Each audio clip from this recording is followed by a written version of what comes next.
Hi, my name is Dr. Saraschandra Vallabhajosyula with FITsontheGO. I'm one of the fellows from Mayo Clinic, and with me is Dr. John Alexander from the Duke University talking to us about the DACAB trial. Welcome, Dr. Alexander.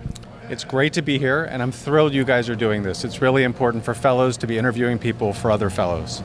Thank you so much. So, Dr. Alexander, you have moderated the DACAB trial.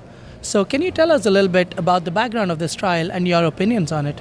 Yeah, so the DACAB trial studied ticagrelor, a P2Y12 inhibitor, in patients who've undergone coronary artery bypass surgery. Currently, recommended in the guidelines and standard of care is to use aspirin, and we know that aspirin improves graft patency and clinical outcomes in patients undergoing coronary artery bypass surgery. There have been a number of studies, observational studies, small randomized trials, post-baseline subgroup analyses looking at more potent antiplatelet therapy and to see whether it improves outcomes further, either graft patency or clinical outcomes. And the DACAB trial is the latest one. So DACAB was conducted at 6 centers in China, led by a surgeon out of Shanghai. And they took 500 patients undergoing isolated first coronary artery bypass surgery and randomized them to either aspirin or ticagrelor at standard doses, or the combination of aspirin plus ticagrelor. And their primary outcome was vein graft patency. They enrolled 500 patients, and the primary results were that ticagrelor in combination with aspirin improved vein graft patency compared to aspirin alone, and ticagrelor alone was somewhere in the middle. So not quite as good as ticagrelor plus aspirin, but better than aspirin alone, but not statistically significant differences. So that's the main result, and it's very exciting, but it's not clinical outcomes, right? And so they did measure major adverse cardiac events, MACE, and they measured bleeding. So MACE went the right direction, lower rates of MACE with ticagrelor plus aspirin compared to ticagrelor compared to aspirin, but very small numbers. And so those trends might just be due to the play of chance. And likewise, there were increases in bleeding with ticagrelor, as you would expect. The increases in major bleeding were small and not statistically significant, but again, very few events. So I think this is a step forward. It demonstrates that more potent antiplatelet therapy improves vein graft patency. My personal view is that that's not enough to drive a change in practice. We really need clinical outcomes.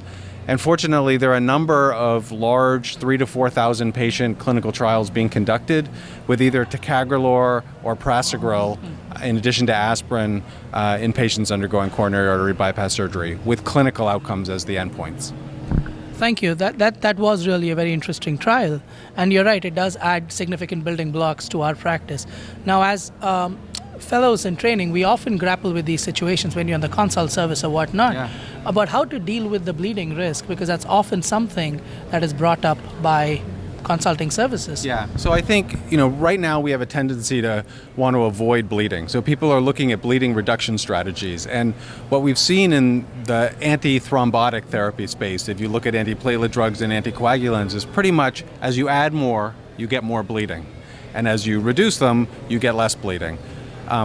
There are a number of studies going on now looking at getting rid of aspirin, and this trial, they had a ticagrelor alone arm, and it didn't look quite as good. It looked a little safer and not quite as good as ticagrelor plus aspirin. So I think here aspirin still has a role, but in many areas of medicine we're looking at trying to get rid of aspirin as a way of improving bleeding risk.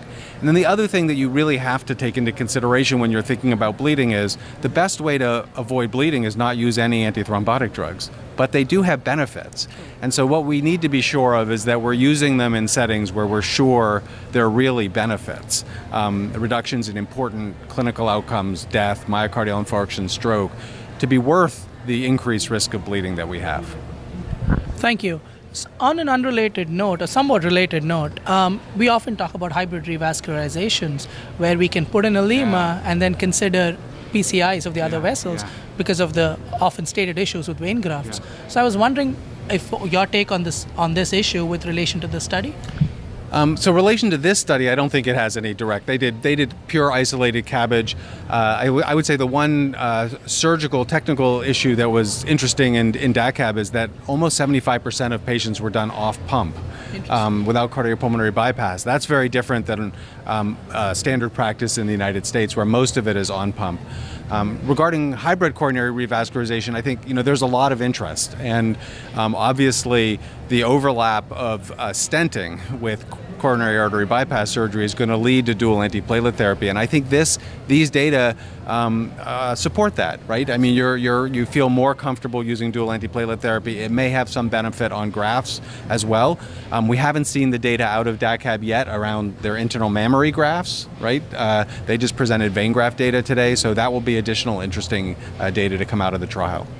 Thank you so much, Dr. Alexander. There you have it, folks. We have a very interesting avenue in platelet therapy in CABG patients. Stay tuned for more on ACS and coronary disease. For more videos like this, please subscribe to our YouTube channel, youtube.com/FITsontheGO. Thank you, Dr. Alexander. My pleasure to be here.